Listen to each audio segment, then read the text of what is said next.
que je fus et ce que je suis maintenant, il y a une grande différence en me voyant. Et si je me raconte même avec les gens qui m'ont connu avant et qui me voient aujourd'hui, en tout cas, ils disent gloire à Dieu. Il y a vraiment un Dieu et on veut servir le Dieu que tu sers à Manguembo. Amen. Nous allons servir le Dieu que nous servons, que vous êtes en train de servir à Manguembo. Là, nous rappelons bien sûr que la dame qui vient de parler, pour ceux qui viennent de nous rejoindre dans ce programme qui est sponsorisé par l'église de Manguembo, que c'est l'ancienne Sylvie Koukasami. Elle est ancienne dans l'église. Elle travaille pour la gloire de l'Éternel, vous avez entendu. Donc, n'oubliez pas de venir ce dimanche. Le culte sera pratiquement spécial. Alors, nous retournons avec Hilaire Boukassa. Nous rappelons qu'il est ancien dans l'église de Manguembo Sud. Bien aimé, Espérance Mbakadi, qui est révérend, pasteur d'une très très grande église comme ça, comment ça se fait que vous ayez aussi beaucoup rassemblés dans l'église de Manguembo? Qu'est-ce que ça fait?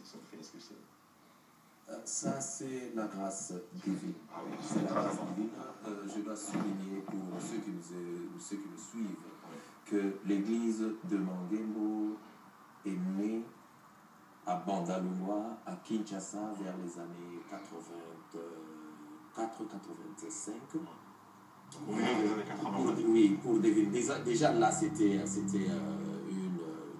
juste communauté de prière, un groupe de prière. Et après, autour des années 94, c'est là où Manguembo a eu le statut d'église. Et c'est né sur l'avenue Manguembo, d'où le nom Manguembo. Ça fait bizarre pour les gens qui vous regardent et se disent comment est-ce que l'église a un nom pareil? Non, l'avenue Manguembo, c'est pour bien cibler, localiser l'église, d'où l'église est partie. Est-ce que c'est biblique? Les gens se posent la question, est-ce que c'est biblique qu'on dit comme ça? Je ne pense pas que... Oui, c'est biblique dans le sens que, comme on dit, église d'Éphèse, église de Manguembo, c'est pareil, parce que les gens qui regardent voudront avoir aussi la réponse là-dessus. Alors, nous allons... Est-ce qu'il y a un autre élément que je voudrais... parce que l'homme de Dieu qui souligne le titre La gloire de l'adoption, dans quel sens voit-il cette espèce de, de corrélation qui existe entre la gloire, la corrélation de la gloire et l'adoption? Pourquoi c'est ce choix qui nous paraît un petit peu... Oui. Et effectivement, il y a une corrélation, parce que quand nous avons défini l'adoption, c'est l'acte qui donne en fait, l'acte qui donne ça, c'est le livre. Les privilèges, l'acte qui donne